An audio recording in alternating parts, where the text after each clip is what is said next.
This is such an all-rounded fertility show. We've got pastors in our midst. The next speakers are Pastor Jerry and Mrs. Karabo Zwane. Pastor Jerry Zwane and his wife Karabo founded Hannah, You Are Not Alone after their struggles with infertility. Depression, shame, and loss of hope took the best out of them. They have devoted themselves to helping couples rise above the shame of infertility. Hannah seeks to bring awareness about an issue that has left many destitute and stigmatized. Welcome. Good afternoon, ladies and gentlemen. Good afternoon, everyone. We are the Zwanes. We are here. Firstly, we'd like to thank our sponsors who sponsored the event. Thank you to also our professionals who have graced us, shared wisdom, knowledge in the past 2 days. I'll go first. I'll answer the question, what does children mean in the African context? Children represent hope, legacy. Children represents prosperity, growth in any community.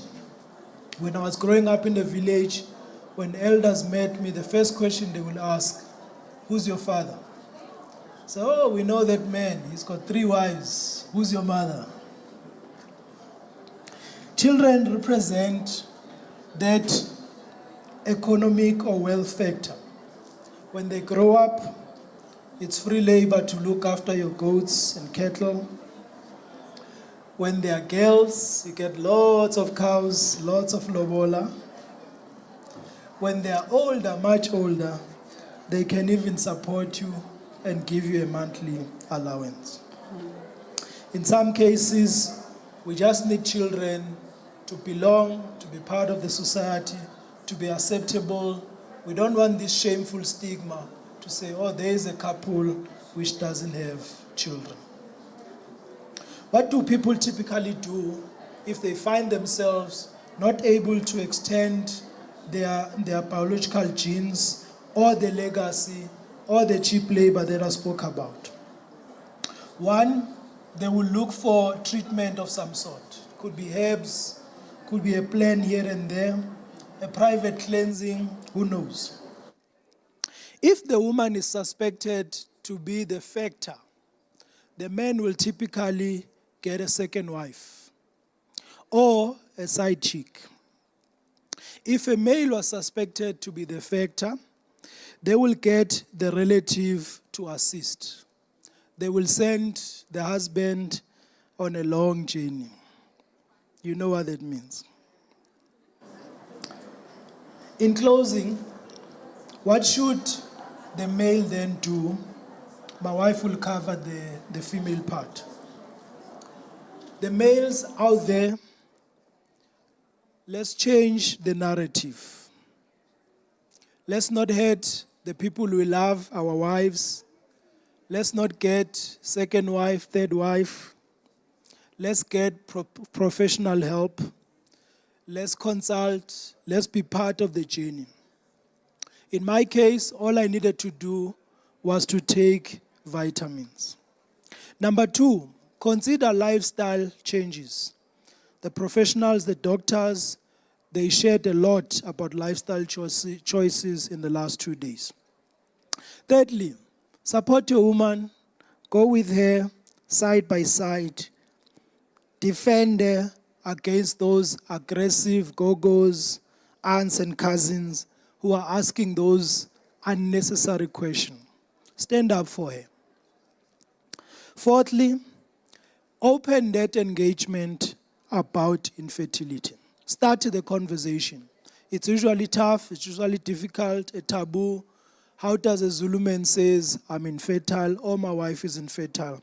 But you as a man, please own up and lead the discussions. Share the values, because people have got different beliefs in terms of what are the potential solutions. Be bold and say, our value, we are not ashamed, we are considering adoption. Our belief, we are trusting in God and prayer, whatever it may be. Share your values boldly. Thank you for your attention.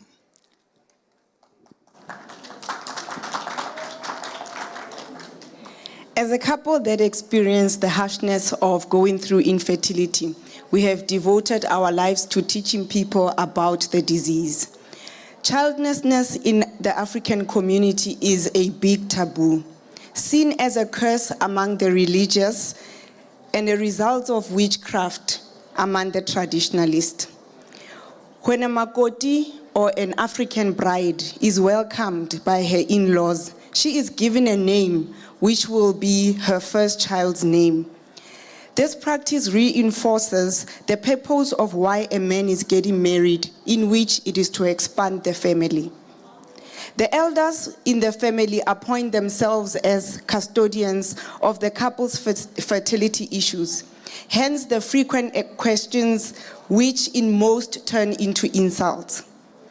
Young African couples that have advanced in acquiring information about their fertility challenges find it difficult to talk about them and communicate them to family and friends. Infertility is such a taboo that we cannot talk about it around the table. Daughters-in-law, Abu Makoti, they feel isolated and don't want to find themselves among family members. As a Makoti, if I could, I would. And today I am wearing a t-shirt that says, if I could have more children, if I could have children, I would.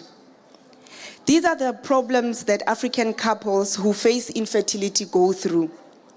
Infertility is still regarded as a woman's problem, hence the men are reluctant to see fertility specialists. Lack of information is still a huge problem in the African community. Expensive assisted reproductive technology, it exposes patients to doctors who prey on them and do operations that may worsen the situation. Financial stability. Fertility treatments are so expensive, therefore making it harder for them to be accessible to the couple. The lack of support from family and friends make it difficult for couples to talk about their fertility challenges. As Hannah, You Are Not Alone, we are out to encourage everyone to get tested together. We encourage couples to hold one another by the hand and go through fertility issues together, because we believe we are in it together, and never stop believing. Thank you so much. Okay.